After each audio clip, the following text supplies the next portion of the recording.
Pascal Nord. Bonjour Patrick. Alors, 10 jours pour hacker le travail et quelques enseignements tirés du confinement, parce qu'on sent qu'il y a une bonne partie qui a été écrite avant et puis une partie juste après. C'est un livre très original. D'abord, il faut expliquer le mot hacker. Le hacker, c'est pas uniquement le pirate, hein.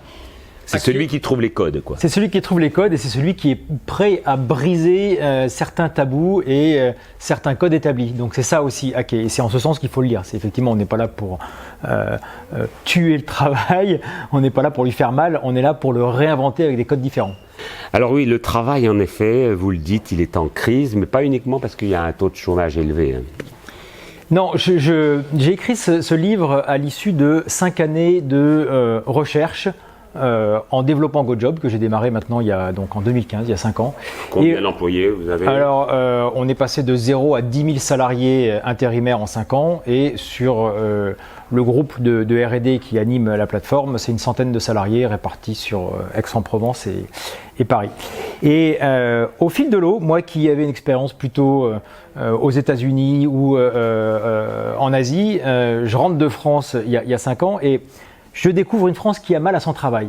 Alors, au tout démarrage, j'étais un peu avec mes préjugés en me disant, bah tiens, voilà, on va... Sans feignant. Oui, voilà, mais comme voilà, un gars de 40 ans qui a passé 20 ans à être chef d'entreprise et puis qui est un petit peu toujours dans les clichés du patronat. Et en rentrant dans cette nouvelle aventure qu'est GoJob, j'ai découvert le monde du travail en PME, le monde du travail dans l'industrie et le monde du travail des travailleurs que je connaissais finalement assez mal.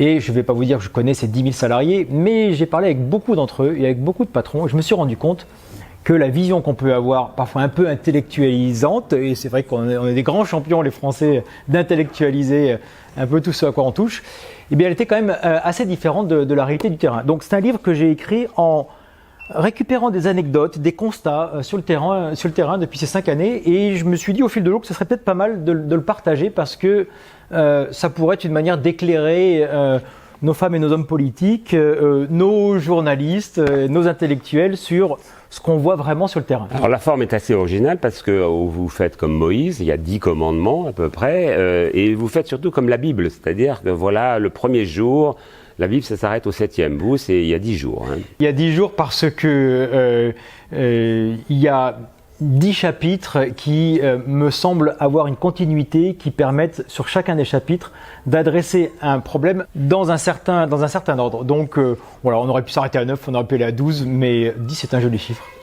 Donc ça, c'est évidemment à lire par le ministre du Travail ou des Affaires sociales, par le patron du MEDEF, par tous ceux qui sont dans le travail, mais aussi par les syndicats.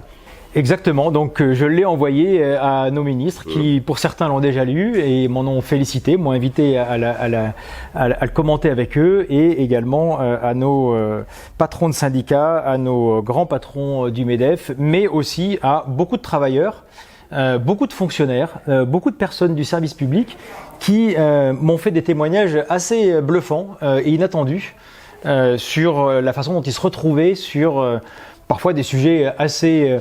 on peut dire épidermique, hein, autour de la fin du CDI, la question du fonctionnariat à vie et qui finalement sont des sujets qui sont assez tabous et qui, je l'espère, ont été adressés d'une manière assez humaine. Dernière question, Pascal Lorme. Est-ce que la crise sanitaire qu'on vient de vivre a changé complètement notre vision du travail? Bon, on a vu que le télétravail a pris beaucoup d'importance. Qu'est-ce qui va changer et qu'est-ce qui finalement reviendra à l'ancienne? Je pense que quand on arrête la planète entière pendant 2 mois, et on parle là de plusieurs milliards de personnes qui prennent le temps de s'introspecter et de réfléchir à pourquoi, déjà c'est un événement qui en soi est complètement inédit. Donc ça déjà c'est un point de changement, c'est qu'on a eu l'occasion d'avoir des milliards de personnes qui font une introspection. Qu'est-ce que ça va changer? C'est trop tôt pour le dire. Je pense qu'il y a une lame de fond qui a été enclenchée avec un recentrage sur le fond. Alors le fond du changement climatique, le fond du travail, parce qu'il y a eu beaucoup de télétravail, beaucoup de gens qui ont été arrêtés. Très concrètement, dans l'immédiat, on le voit aujourd'hui dans notre propre entreprise, ça redémarre mollement et ça redémarre surtout en télétravail. Donc des choses qui étaient absolument inenvisageables d'avoir la moitié de son personnel en télétravail jusqu'ici devient possible, puisque des patrons jusqu'à l'ensemble des salariés, tout le monde l'a vécu et s'est aperçu que finalement on travaillait différemment.